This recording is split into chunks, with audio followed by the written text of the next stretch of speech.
Hello, this is Ash from Crack Minis. Today I'm going to be building a spaceship. It's a channel first, not done one of these before, so let's see what I get on. Sort of a kit bash come scratch build, so I don't have a drawing. I wanted the plastic to guide me to where it needed me to go. The main hull of the ship, I used the AA5 speeder trek from Star Wars Legion. Really lucky with this one. It was listed as box damage, so it halved the price that it normally is. So I thought, well, you know what, I'll pick it up and see whether it's any good. There was no damage to any of the internals, so it went together like a dream. Actions were straightforward and just easy to follow. It has like an internal sub-assembly, and then you fit the actual outside panels on top of that. So yeah, it went together really easy. Okay, moving on to the main engine part. Judging by the age range of the people who watch my channel, you're all going to know what this is. It's a white Tigerzord. I managed to get one on eBay for about, I think it's like £3. It was proper damaged. Joints on it weren't jointing, and it looked like it'd been left on a shelf dusty for years when I first got it. The electrics in it weren't working either. I did test everything before I used it because I didn't want to rip apart something that I had as a child without knowing that it wasn't functioning, because that would have broke my heart. I'm not a monster, I just make them.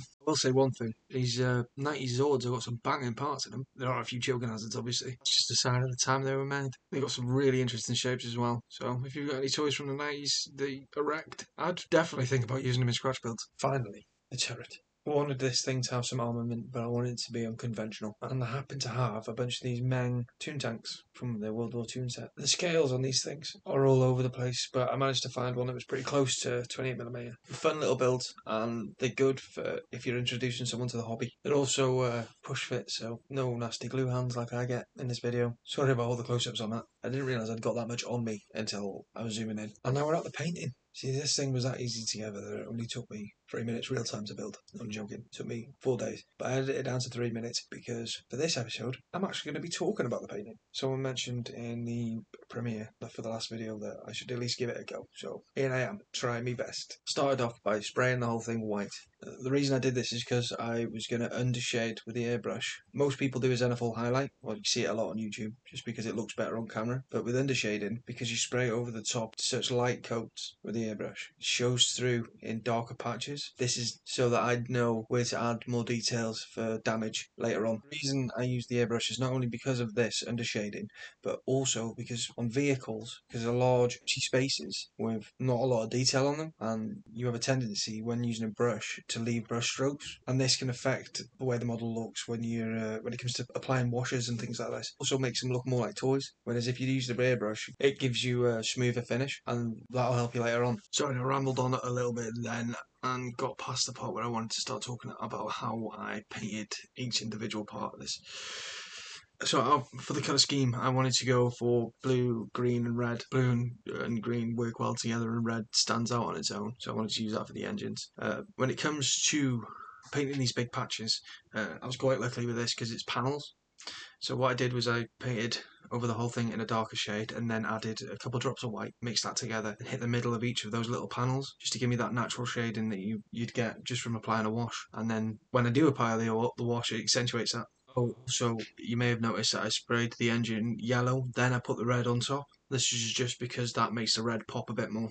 So with this model, I wanted it to look absolutely battered. To make it look like the guy who has it now got it off a guy, who got it off a guy, who got it off a guy, who got it off the guy who bought it first off. And even he got it second hand. I did this, first of all, by using the sponge technique. Take a little bit of sponge, you dip it in some silver paint, you dab it on all over the place. I started off with a dark shade, I think it was Iron Warriors, Citadel range, and then over the top of that, went again with the sponge, and then hit that with some, I think it's lead belcher, or whatever the equivalent from Army Painter is. Don't forget to like and subscribe if you're enjoying the video. I know I forget, there's a little reminder, especially if you've got this far, because I feel like you're in it now, so you may as well, hit them buttons. So this brings me on to highlighting. Alright, so all those little sponge dabs that I did, I'm going to highlight those the same colour that I used to paint the model. This just makes them pop just that little bit.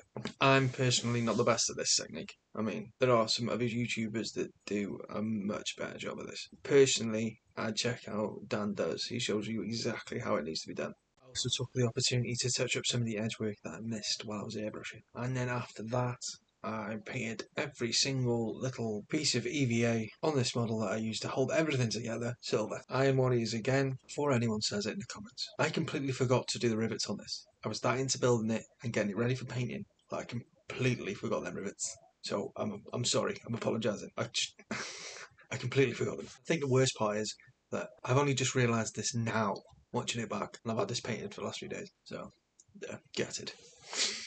And now it's time for me to talk about washes. Okay, so the first wash I used is a black wash. Now, I make my own. I use black ink, sepia ink, a little bit of black paint, decent amount of water, and then a couple dabs of washing up liquid. The reason I use this is because I don't like the smell of white spirits, even the stuff that's supposed to be odourless stinks, and it makes me feel ill, so I just tend to stay away from it. I mean, with this, rather than you waiting a day and then wiping off the excess, you just put it on, then immediately wipe off the excess because it dries very quick. I guess you can put that in both the pro and the con column, because if you're like me and you would prefer a faster working time so that you can get onto the next stage of your build, then this is great for you. But if you want that extra time just to get things just the way you want them, then go with an oil wash, especially if you can manage the smell, because like I said, I just can't. I can't manage the smell. Also, I want it to be done quick. I like getting on to the next bit. I like seeing the thing finished. Gets me excited. After the black wash, I used rust wash, but by Vallejo. It's light rust or something like that. You don't think it's going to come out as good as it does when it's wet. It has it dries more orange, but only in sections where it's pooled. So it gives you like a fine orange dusting everywhere else, but when it's pooled, it's like a darker orange. Works really well for patches of rust. And then I did little streaks of streaking grime, like oil streaks and that. This also helped me hide the transfers. I'm sorry that that's not in the footage. I whiffed that and only recorded the backs of my hands because I was that into putting them on. I don't normally use transfers, but I do get why people would. I mean, they do add just a little finishing touches. I'm definitely gonna have to start using them more. Hopefully, I can get my hands on some hazard ones, so it's not just what I get in the boxes. Okay, before I get to the dusty bit, I'm gonna drop you a little bit of a story. Well, not so much stories, more lore. Because this has been a very paint-heavy episode, and I've talked a lot about painting. I thought I might as well give you something, help me do some world building along the way. Anyway, so in this world that I'm building, there are not a lot of spaceships because nothing new gets made. So everyone who has a spaceship has had the spaceship from someone else who's had it from someone else. And they've made modifications over time that have slowly made the thing basically useless for any sort of long haul space travel. So they're mainly used as transports for people or cargo to outposts all over this planet. This particular spaceship has a specific run, and this is a run that's to and from one of the most dangerous outposts there are. The ship in question has begun to slow down over time. Age is getting to it, and its current pilot decided if it couldn't go faster, it was going to shoot more and made some more modifications of his own, protect himself from the wild beasties that fly through the skies. And there you go, your bit of lore. I know it wasn't a lot, but I really did just want to talk about the painting in this one, and I thought that a little bit to help me fill out what's going on, and then I can add it to my book. Because if you hadn't noticed, I've been doing a field guide, slowly getting it, filling it up with things I've done, things I'm going to do. So watch out for pictures of them. So eventually, I'm hoping I'll be able to film myself drawing in it. At the moment, I'm trying to get used to recording my hand because I tend to just go everywhere all at once. Okay, and that should bring us to pigment powders. I don't really use a lot of them, but I have tried the more expensive ones, and you get pretty much the same effect with what I'm using, which is a smashed up pastel, and they're a hell of a lot cheaper. So, yeah. I used it to, basically, I thought like a ship's going up into space and back down again, and up into space and back down again. Eventually, it's going to get covered in soot and stuff like that from re-entry. So I put it on anywhere that I thought might catch wind, as that would be the place where the heat would build. I will say this about using pigment powders: if you are going to use them, you do need to apply a matte varnish after the fact, because it gets very dusty, which is why I call it the dusty bit. Alright, that's pretty much it for pigment powders, and that brings us towards the end of the video. So, as I said before, like, subscribe. Also, don't forget to leave comments. Fill me in if you think I did a bad job teaching you stuff. Whether I did a good job, I don't know if I did a good job. I did the best I could. It's not something I'm used to talking about. I wanted to give you the information that you needed. I don't want to go too detail-y into it. Detail is not a word. Tell you the what and the why. What I'm doing, why I'm doing it. Simple as that. And now it's time to watch it spin.